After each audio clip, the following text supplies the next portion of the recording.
When rail fans hear Amtrak Silver Service, perhaps it invokes images of white sand beaches and palm trees, far from the hustle and bustle of cities of the Northeast. Or perhaps you envision a gleaming stainless steel streamliner, whisking passengers through the night on their way to Florida on the Seaboard Airline. Today, Amtrak Silver Service consists of two very popular train routes that run between New York City and Miami: the Silver Star and the Silver Meteor.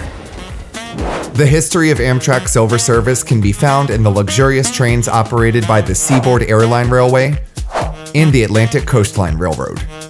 These two companies later merged to create the Seaboard Coastline in 1967. Amtrak ran both the Star and the Meteor on day one in May of 1971. And although their routes and timetables have varied throughout the years, they continue to operate both trains to this day. One big difference is that the Star used to split in Florida. One section would terminate in Miami, while the other one would serve St. Petersburg. Here we see Amtrak southbound Silver Star making the split in Auburndale, Florida in 1973. But there was another Amtrak Florida train that history has seemingly forgotten: the Silver Palm. It last ran in 2002, serving the cities of Central Florida on the former Seaboard Airline, which Amtrak no longer uses. But to fully understand the history of Amtrak Silver Palm, we also need to consider another of Amtrak's storied routes: the Palmetto. The Palmetto was originally an Atlantic Coastline train called the Palmetto Limited, which ran between New York City and Georgia. Amtrak first introduced their iteration of the Palmetto in June of 1976, running between New York City and Savannah, Georgia. More about this route later. The Silver Palm now makes its first appearance in November of 1982 as a state-sponsored train which only ran a 5-hour trip between Miami and Tampa. This service lasted less than 3 years, making its final run in April of 1985.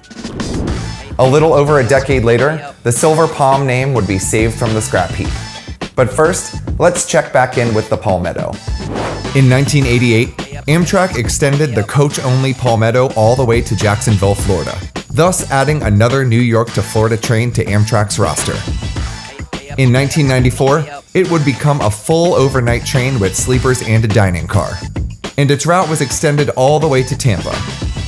This extension was very short-lived, and the Palmetto was discontinued completely in February of 1995. Less than a year later, the Silver Palm name would come roaring back to life and once again provide service on the Palmetto route. In November of 1996, Amtrak extended the former route of the Palmetto all the way to Miami and revived the Silver Palm moniker.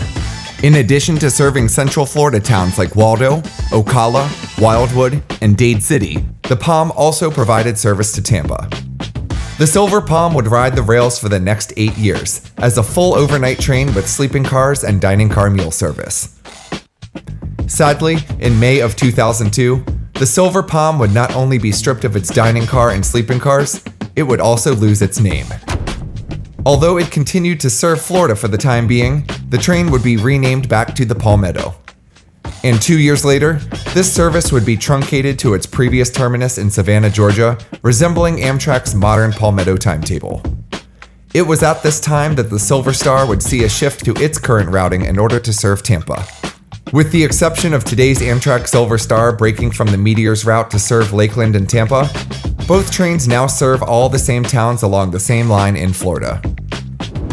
This all leaves me to wonder why Amtrak didn't move the Silver Star over to the Seaboard Airline when the Palm was discontinued.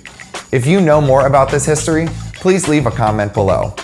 Next, check out this video about another one of Amtrak's overnight routes.